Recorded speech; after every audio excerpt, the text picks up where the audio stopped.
New polling, though, revealing 78% of Americans feel the country is heading in the wrong direction. 78% can see them taking us down this terrible path. That is a terrible poll if you're an incumbent going into a re-election. Kari Lake is one of many working to turn things around for this country, running for Senate in the state of Arizona, and she joins us now. Kari, good to have you back on. Nearly 8 in 10 Americans think that Biden is driving this country into the ground. I can't fathom what that feels like to see a poll like that when you're the president. Yeah, it makes you wonder who the 2% or the 2 out of 10 who think things are going in the right direction are. I mean, we're on the verge of World War III if we already don't have our toe dipped in it. And we have a wide open border with dangerous people flowing across. We can't afford gas. Our grocery bills have doubled. Our streets aren't safe. You can't even walk through the grocery store parking lot without looking over your shoulder and worrying if you and your kids are at risk of being mugged. And if you own a business, you have to worry about crime wiping it out. So we're in a really bad place. And I think that the very stark difference between 2.5 years of Joe Biden and his disastrous policy and the 4 years we had with President Trump are waking people up, because everyone's saying, wow, our lives were better. We could afford things. $1 under President Trump is only worth 85 cents now. We can't keep going in this direction. And that's why President Trump is working so hard. Look, he's got a great life. He doesn't need to do this. Yeah. He's really worried about the direction of the country. And just like me, and that's why I've jumped back into the U.S. Senate race, because I'm worried about the people that are running for Senate in Arizona. They are a rubber stamp for this disastrous policy, Rob. I mean, just look at the energy policy that President Trump had. We were energy independent on our way to being energy dominant. And Joe Biden on day one, hour one, stripped that whole thing back. And now we have to be at the whim of countries that just don't care about America, that don't care about American values. And it hurts our economy. That caused the inflation to start spiking.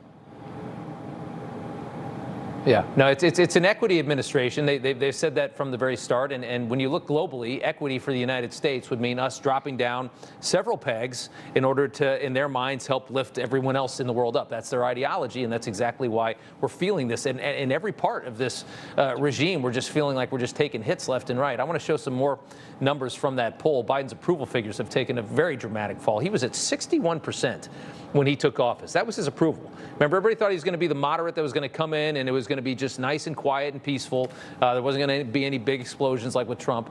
A year later, that had plummeted to 43. In 1 year, he went from 61 to 43, and now the numbers have done a complete 180 from when he became president. He's at 38% approve, 61% disapprove. And what's so fascinating, Kari, is that most politicians would see a trend like that, and they would reverse course, and they would just run the country the way that Joe Biden, pretended he was as a senator for all those years. Back in the 90s, he was always kind of a goofball, but he was at least somewhat pragmatic, and he was more of a regular Democrat. He wasn't whatever this is now, and they don't learn anything. They just keep doubling down on it. I don't think he can. One, I don't think he's smart enough. I think he has had some obviously cognitive decline. But beyond that, Rob, he's controlled by the people who bribed him. We know he's taken bribes from the CCP, from Ukraine. We know about his horrible, disastrous deal in Iran that is partially, if not mainly, to blame for these horrific Hamas attacks on Israel. He can't change course because, one, it would prove that he was wrong, and I don't think he's got the ego that could handle that.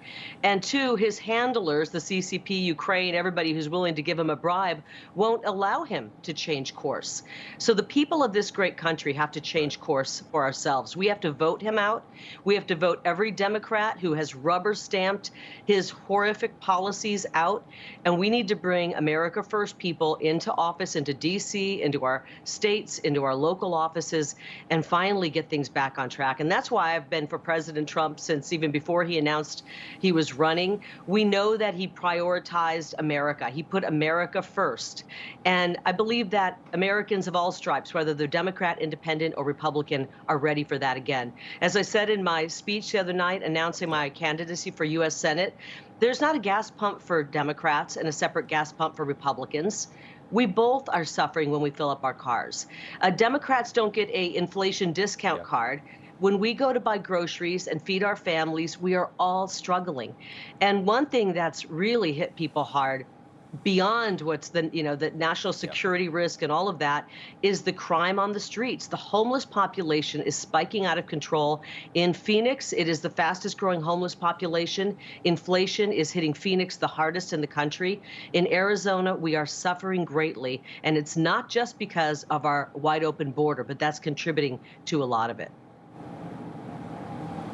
Certainly is. Kari Lake, always good to see you. Thank you so much. Thank you, Rob.